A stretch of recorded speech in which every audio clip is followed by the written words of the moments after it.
with love and respect for Holden Caulfield, one of my favorite literary characters. I'm coming on here today to discuss a digression. Thumbs up this video if you get the reference.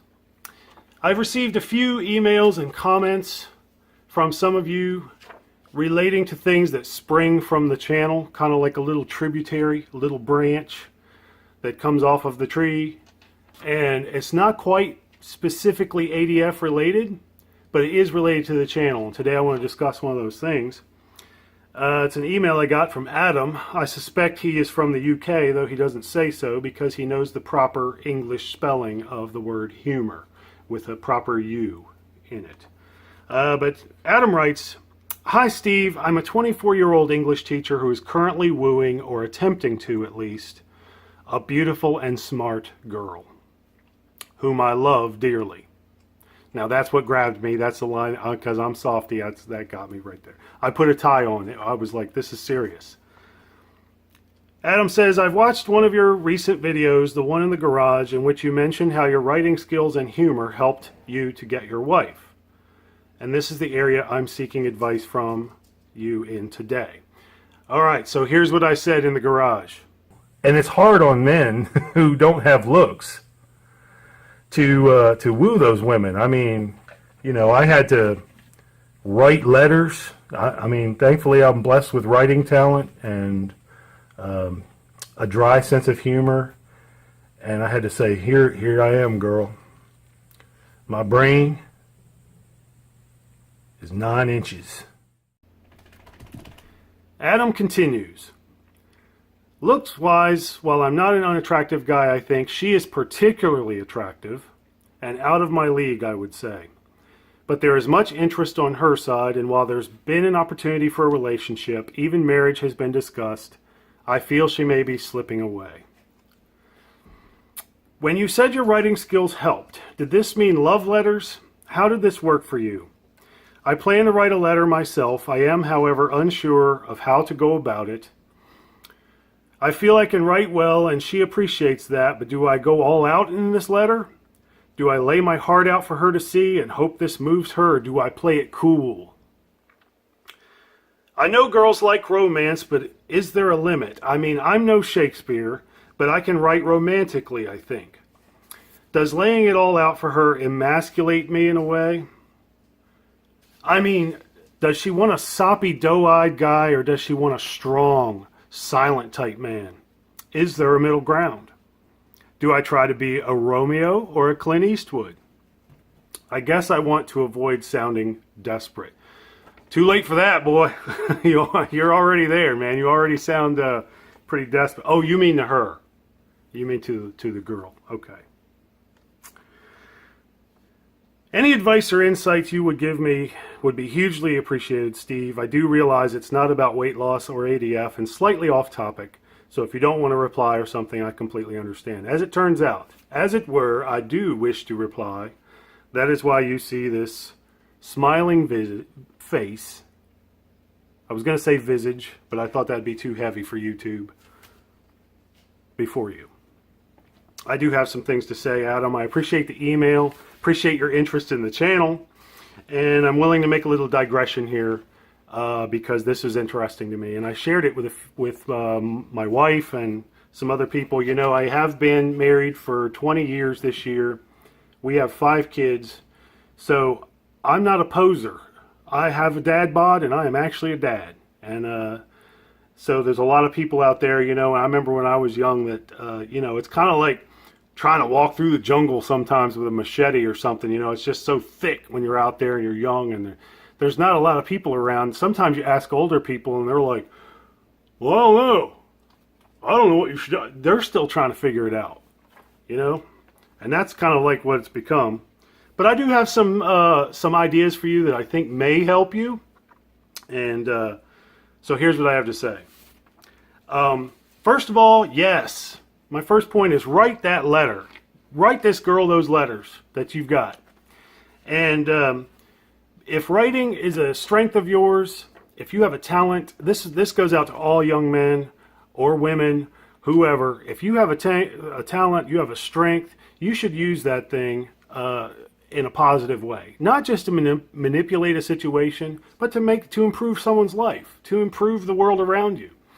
And so use that talent that you have towards her. Tell her how you feel and do it in a way that's uniquely yours, with the way that only you can do it. You know, there's a lot of people who have skills with their hands, so they're good at working on cars, or they're good at, you know, they could fix her car, they could build her a deck, they could build her a house, okay? They could write her a song. You know, there's all these sorts of things that you can use, and you should use them. Not because the object, the letter in this case, not because the object means anything, but because it takes time. And I'll tell you something, we live in a digital age. And so we're all used to like YouTube clips. We're used to real snappy, you know, quick, kind of impersonal communication. Emails even, you know, a handwritten letter that comes from you and is uniquely yours and expresses the, you know, the actual contents of your mind and your heart are going to mean way more to her because of the time that it took. And that's the thing, the time that it takes. That's something that money can't buy. You don't have to be rich. You don't have to be a doctor. It helps. Let's be honest. But if you're trying to woo a girl, spend some time, use the talent you have, and make that part of the process. Make that part of the connection. Don't just say she's pretty. You said she's particularly attractive. Girls never get tired of hearing that. However, they do hear it often. And you want to be different. If you want to stand out, do something like writing these letters. It did work for me. I wrote big, long love letters. And I was, you know, I just kind of laid it out there. And it was a way for me and my future wife to connect and to have something to talk about. And if you do something like that, she will never forget it. Even if she dumps you sometime down the road. Hope that doesn't happen. But if it does, she'll never forget it. You did something good. You did something to improve her life. So go ahead and write it. It's special. After writing it, here's my second point. After you write the letter or do whatever you're going to do, give her some space. It's important. You know, we're funny. Human beings are funny, and romance is complicated, really. But one of the things that makes it mysterious is that there's an ebb and flow to all relationships. So I've noticed that even as a married man, even after 20 years, that there are periods where each person needs their space. And so like, and if you get too clingy, and if you get like possessive and you're, you know, or jealous or something like that, it's funny, man, we're oddball creatures. As soon as someone does that to us, it's kind of like we become like a water bug, like a huge roach crawling up their inner thigh towards their private parts. And they're just like, get off me, get off me. And that's the point where a lot of men and women get rejected because they do not allow the other person space. So after you do this great thing where you know, give of yourself, stand back a while. Just take a step back and allow her time to process and allow her time. And you can just observe and see how things go. You know, allow her to process and figure out what she wants to do. And you'll sometimes find that if you take a step back instead of taking a step forward, then all of a sudden you become way more attractive. And it's funny, but it's true. It's what the old timers used to call playing hard to get. It's not really playing hard to get. It's not that you're hard to get. It's that you're giving that person breathing room and space so that they don't feel suffocated. They don't feel like they're being pushed into something. It gives them the opportunity to choose.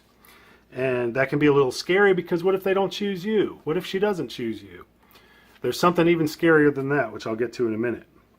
You know, then when you do talk about it, when you get to where you're having conversations or you're out on a date or you're doing something, here's number 3, point 3, engage her. I didn't say get engaged to her, I said engage her. Talk about her. You know, women are like men in one particular way.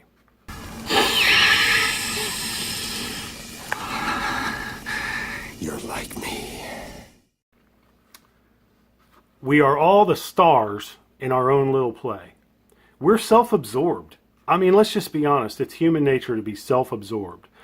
And the funny thing about it is, even when we set our sights on the girl, and we you know, or a guy, we think we're obsessed with that person, but we're really in a lot of ways obsessed with how that person makes us feel, or the way we feel when they're around them. And those things can are subject to change, but you cannot go wrong if you understand, if you take that girl and put her center stage in your own conversation. So when you're out there, don't blather on and on about English literature or whatever if she's not interested in that. Don't go on and on. Talk about her. So like engage her. Ask her questions about where she wants to be.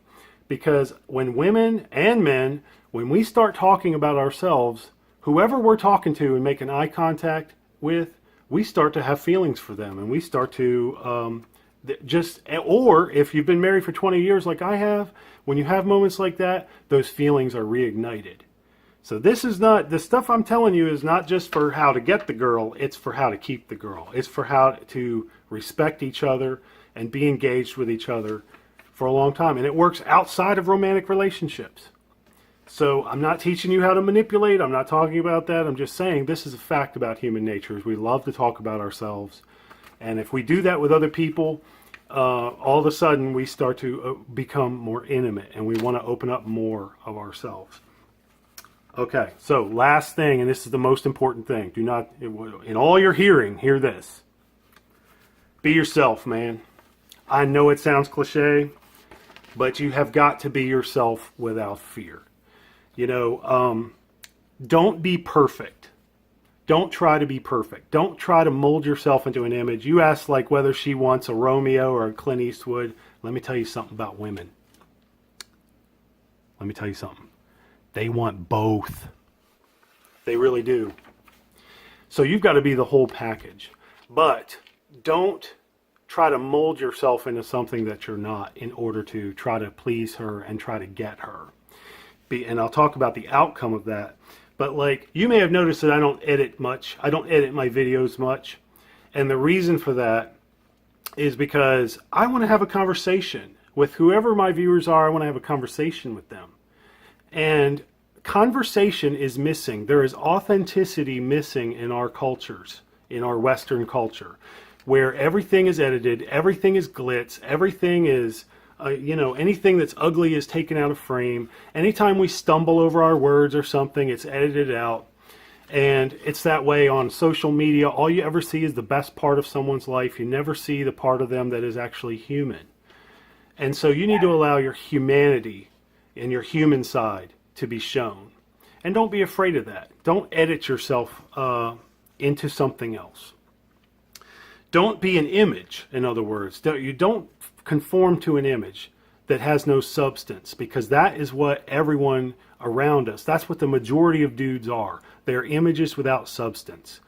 You want to be a person of substance, and you want to be seamless. Like the goal that I have for myself is to try to be the same person, whether I'm talking to you guys on YouTube, whether I'm in church, whether I'm at work, whether I'm at school, whether I'm at home, whether I'm grocery shopping. In all my environments, I try to be the same person. And I think if you do that, you will be set apart. You will be someone that is recognized as being different. That's what's really going to set you apart. And so just keep that in mind. It's not about the exterior. It's not about hoping that you can get her to believe you're something or trying to be something. Just be seamless. Be yourself. And let yourself be known. The reason I say that is because the worst thing that can happen is not that she dumps you or that she chooses someone else. The worst thing that ever happens is that two people who are lying, who have dated and tried to project an image of who they are, that those two people get married. Because after marriage, this thing is, you can't keep it up forever. After you get married, or and you're in close contact with someone all the time, all their little prickly bits start to come out, and all their little imperfections and all the little annoying things. So you don't want to be two lies that get married. You want to be your real, true, authentic selves as much as you can. And is that scary? Yeah, because that's what sometimes you do get rejected. But if you do, as long as you are authentic, you know that if you end up with her, she knows what she's getting, and you know what you're getting. And so that's the thoughts I have. Any of you who have some ideas for Adam, he's 24. If you have some ideas from the male or the female perspective that would help him, man, leave them in the comments, and I'm sure it would really help him a lot. Have a good one, you guys. Eat, drink, and be merry, for tomorrow we fast. See you next time.